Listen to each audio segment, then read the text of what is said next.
오늘 하나님이 우리에게 주시는 말씀 여호수아 9장 1절에서 6절 말씀입니다. 여호수아 9장 1절에서 6절 말씀. 이 일 후에 요단 서쪽 산지와 평지와 레바논 앞 대해 연안에 있는 헷 사람과 아모리 사람과 가나안 사람과 브리스 사람과 히윗 사람과 여부스 사람의 모든 왕들이 이 일을 듣고 모여서 일심으로 여호수아와 이스라엘에 맞서서 싸우려 하더라.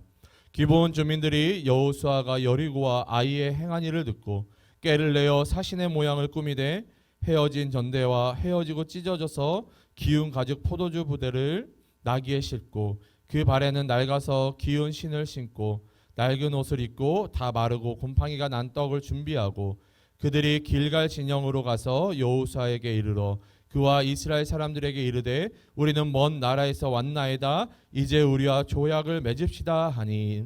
아멘. 오늘 본문은 이 아이성을 정복한 이후 이 기브온 주민들이 여호수아와 화친하는 장면이 기록되어 있습니다. 이 두 번의 아이성 전투를 통해 우리가 깨달은 사실은 무엇입니까? 첫 번째 전투에서는 이 자신들의 경험과 생각을 바탕으로 자기 소견에 오른 대로 전쟁하였지만 실패했습니다. 그러나 두 번째 전투를 통하여서 가나안 정복은 이 사람의 힘과 칼에 있는 것이 아니라 하나님의 언약 가운데 믿음으로 순종한 가운데 얻는 것임을 다시 한번 깨닫게 되었습니다. 또한 내 생각과 내 소견에 오른 대로 행하는 것이 아니라 먼저 하나님의 음성을 듣고 움직여야 함을 우리가 깨닫게 되었습니다. 그런데 오늘 본문을 살펴보면 여전히 실수하고 있는 여호수아를 발견하게 됩니다.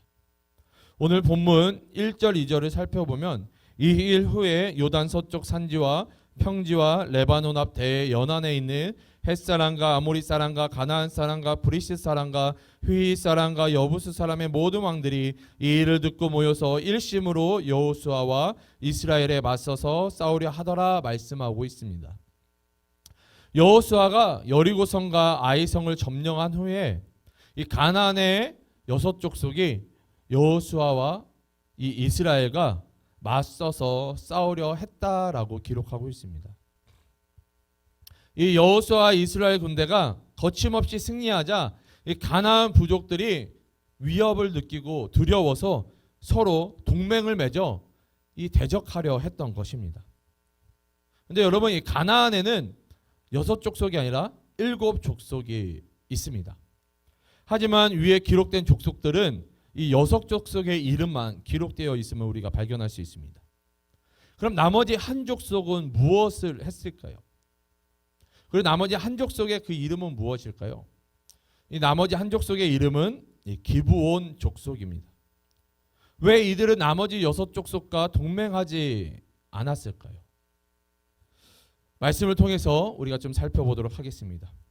오늘 본문 말씀 3절 6절을 살펴보면 기브온 주민들이 여호수아가 여리고와 아이의 행한 일을 듣고 꾀를 내어 사신의 모양을 꾸미되 헤어진 전대와 헤어지고 찢어져서 기운 가죽 포도주 부대를 나귀에 싣고 그 발에는 낡아서 기운 신을 신고 낡은 옷을 입고 다 마르고 곰팡이가 난 떡을 준비하고 그들이 길갈 진영으로 가서 여호수아에게 이르러 그와 이스라엘 사람에게 이르되 우리는 먼 나라에서 왔나이다. 이제 우리와 조약을 맺읍시다 하니 말씀하고 있습니다.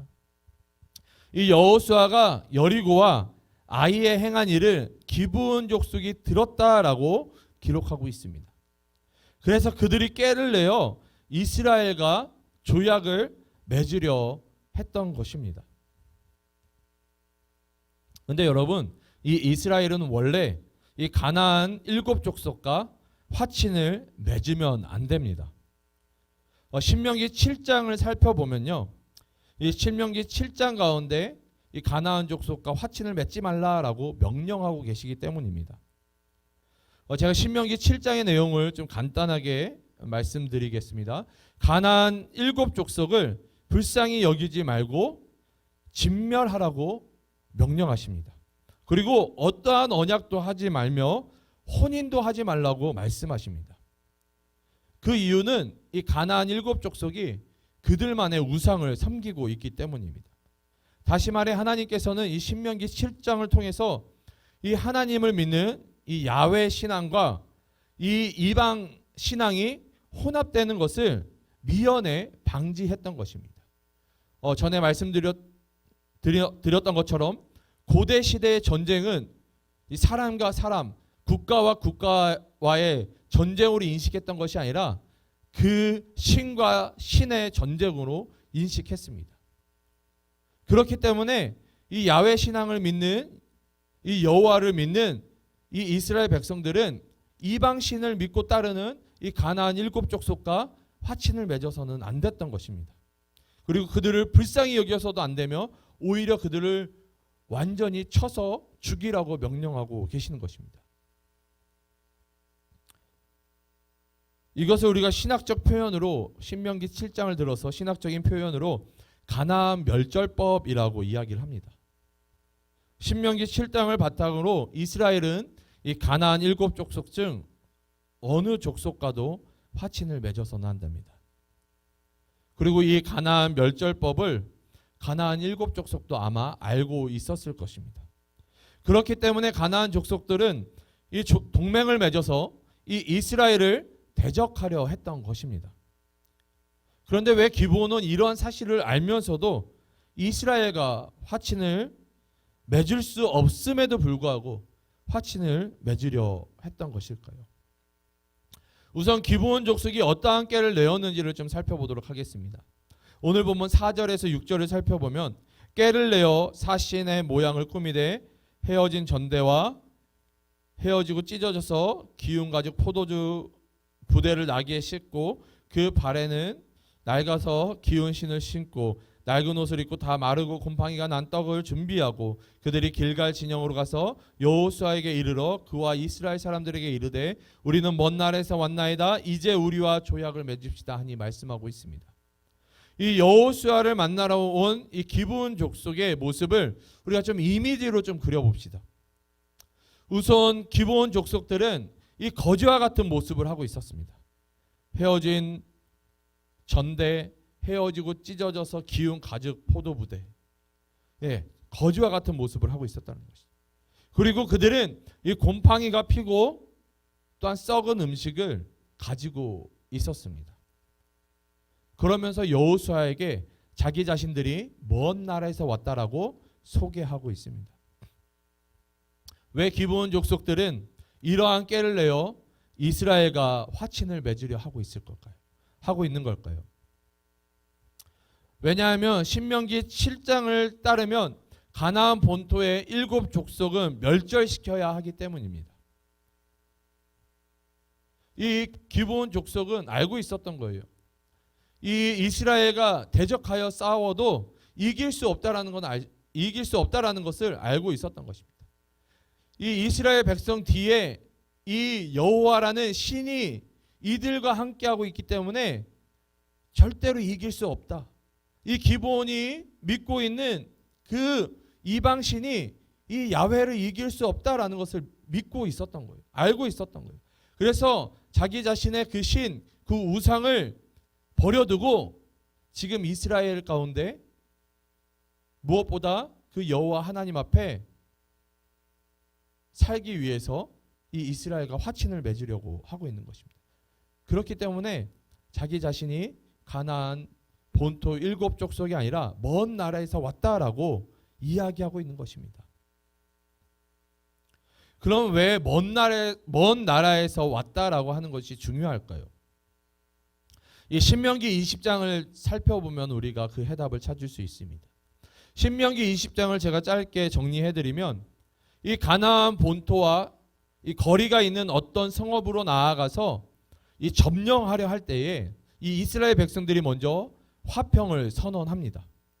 그리고 그들이 화평하기로 화답하면은 이 그들에게 쉽게 말하면은 점령하려고 하는 그 성읍에 조공을 바치라고 이스라엘에게 조공을 바치라고 이야기를 합니다.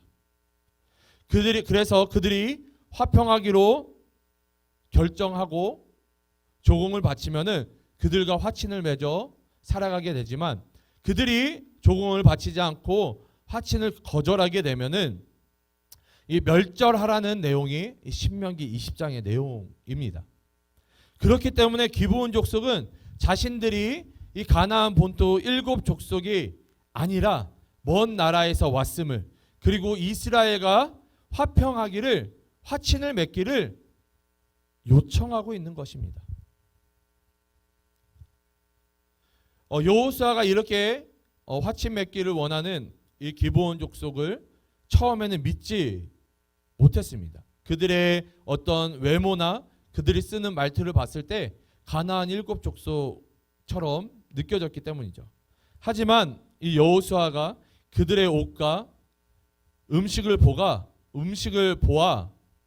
보고 속아서 결국에는 이 기브온 족속과 화친을 맺게 됩니다. 그런데 여러분, 본문 14절과 15절을 살펴보면요, 무리가 그들의 양식을 취하고는 어떻게 할지를 여호와께 묻지 아니하고 여호수아가 곧 그들과 화친하여 그들을 살리리라는 조약을 맺고 회중 족장들이 그들에게 맹세하였더라 말씀하고 있습니다. 이 여호수아가 기브온 족속과 화친을 맺을 때에 무엇을 하지 않았다고 기록하고 있습니까? 여호와께 묻지 않았다라고 기록하고 있습니다. 여러분, 여호수아는 여전히 똑같은 실수를 반복하고 있는 것입니다. 첫 번째 아이성 전투에서 패배했던 이유가 무엇입니까? 하나님께 묻지 않고 자기 소견에 오른 대로 행했기 때문입니다. 그런데 아이성을 점령한 후 오랜 시간이 지난 게 아니에요. 아이성을 점령한 후 바로 이어진 이 기브온과 화친 사건에서도 이 여호수아는 하나님께 묻지 않고 자기 소견에, 자기 판단에 옳은 대로 선택한 것입니다.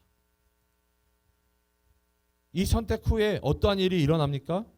여호수아와 이스라엘이 이 기브온 족속에게 속았음을 깨닫게 됩니다.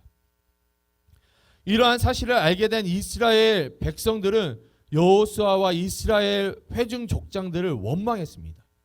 왜냐하면 하나님 말씀에 불순종했기 때문에, 하나님 말씀에 범죄하였기 때문에 혹시나 하나님께서 징벌하실까 두려웠던 것입니다.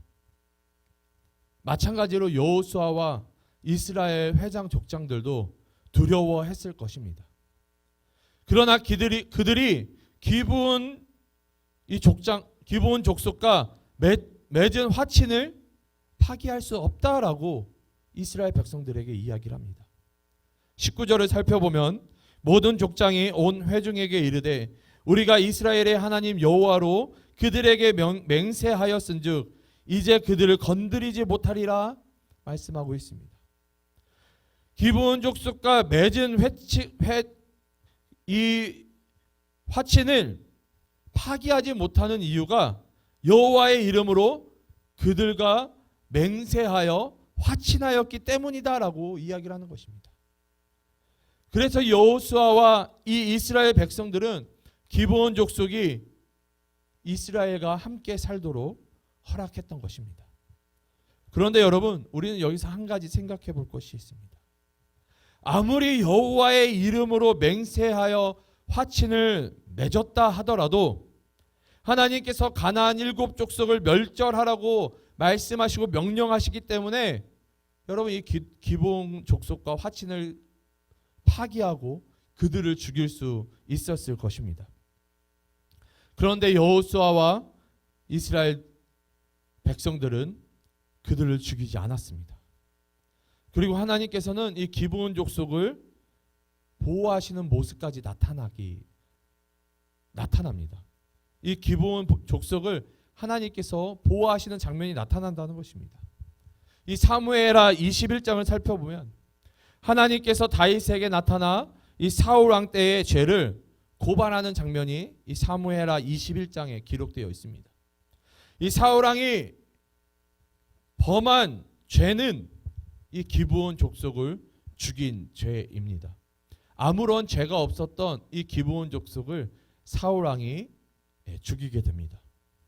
그리고 하나님께서는 이 사울 왕 때에 일어난 일을 이 다윗 왕 때에 회개하라고 다윗에게 말씀하고 있는 장면이 이 사무엘하 21장에 기록되어 있습니다. 이 사무엘하 21장에 나타난 기브온 족속이 오늘 우리가 살펴보고 있는 여호수아 9장에 나타난 기브온 족속의 후손들인 것입니다.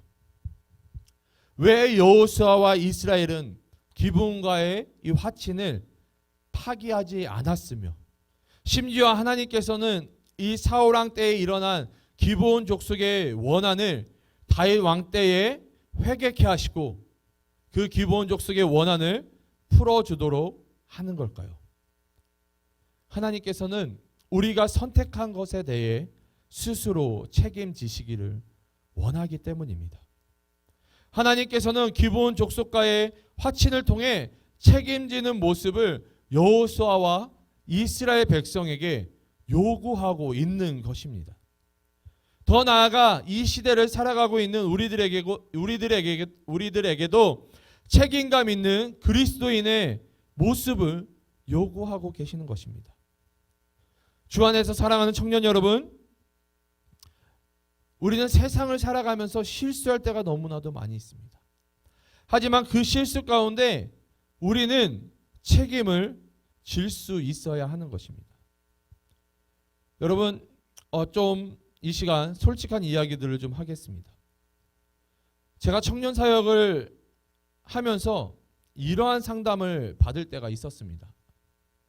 교회에서 서로 사역을 하다가 청년들이 서로 사역을 하다가 교제를 시작하게 됐고, 그리고 절대 그러면 안 되는데 혼전 순결을 지키지 못했다는 이 상담을 받을 때가 있습니다. 다시 말해 교제를 하다가 남녀가 교제를 하다가 결혼 전에 이 성관계를 맺었다라는 것입니다. 성경에서는 결혼 외에 성관계는 죄다라고 이야기하고 있습니다.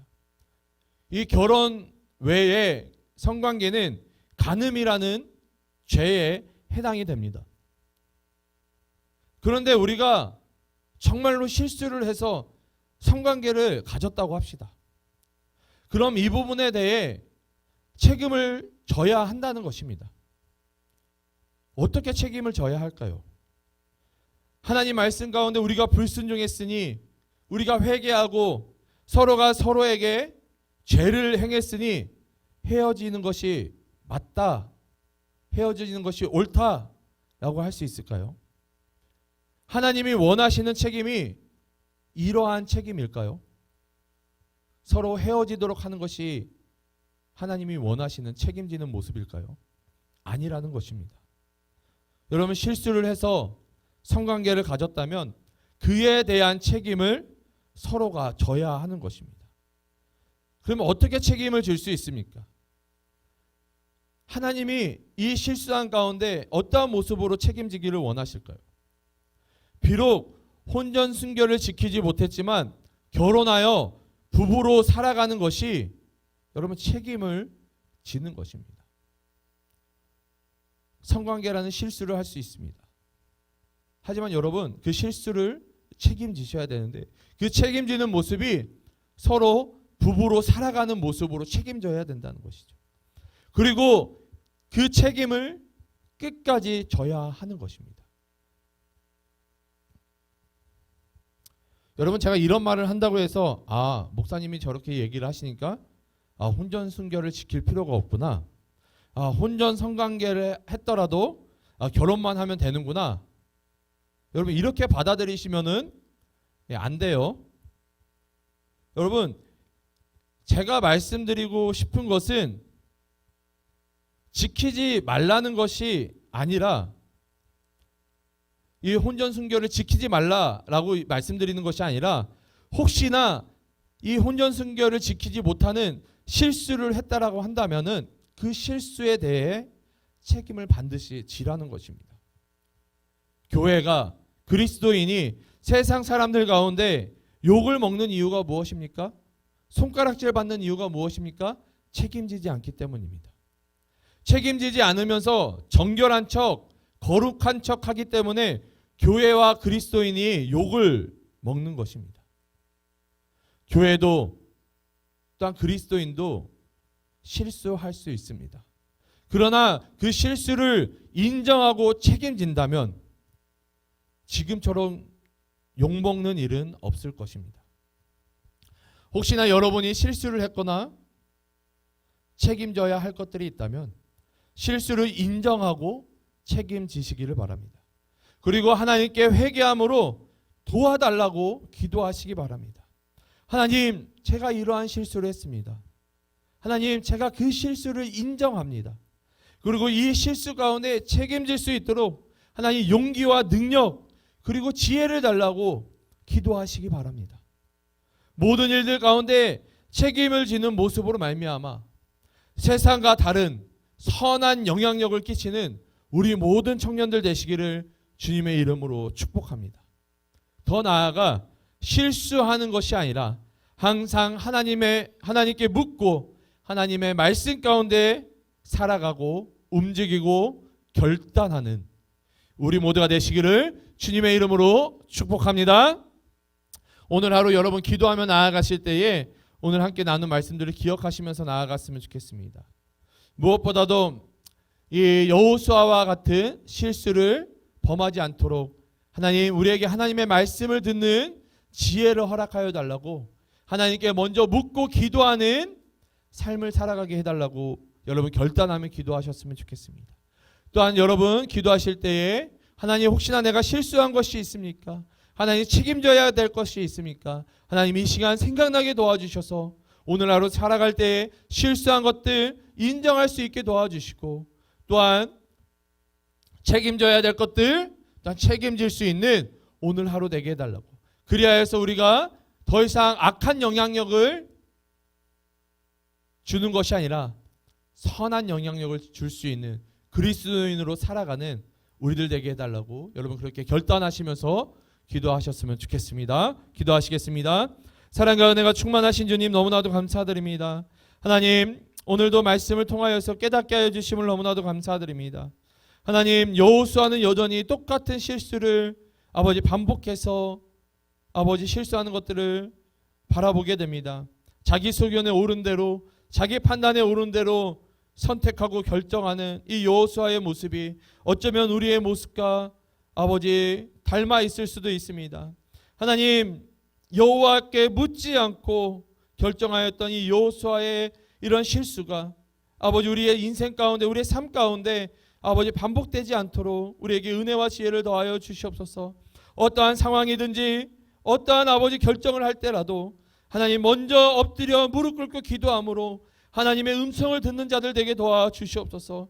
하나님이 좌할 때에 좌하고 우할 때에 우할 수 있는 아버지 우리를 되게 도와주시옵소서. 듣는 마음으로 허락하여 주셔서 하나님의 음성 가운데 민감한 자들 되어질 수 있도록 주님 은혜를 더하여 주시옵소서. 특별히 하나님 아버지 실수를 했을지라도 그것에 책임지는 자들 되게 도와주시옵소서. 하나님 그 책임을 질 때에 아버지 건의가 있는 것입니다.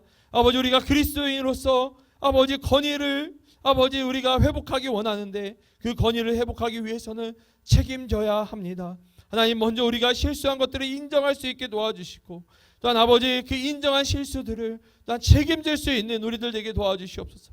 그리하여서 우리가 더 이상 아버지 악한 영향력을 아버지 주는 것이 아니라 선한 영향력을 이 세상 가운데 줄 수 있는 그 참된 그리스도인으로 살아가는 우리들 되게 도와주시옵소서. 하나님 회개해야 될 것들 생각나게 도와주셔서 또한 아버지 주님 앞에 회개할 수 있게 도와주시고 다시 한번 주님 앞에 정결함으로 거룩함으로 나아가는 우리의 인생들 되게 도와주시옵소서. 우리 귀한 청년들 오늘 하루 살아갈 때에 하나님의 말씀 가운데 순종함으로 또한 책임지는 그리스도인의 모습으로 살아갈 수 있도록 하나님 능력과 지혜와 용기와 하나님 아버지 그 마음 가운데 결단을 허락하여 주시옵소서. 주님께서 오늘 하루도 우리들 가운데 함께하여 주시고 인도하여 주시고 보호하시고 동행하여 주실 것들을 믿사오며 거룩하신 예수님의 이름으로 기도드립니다. 아멘.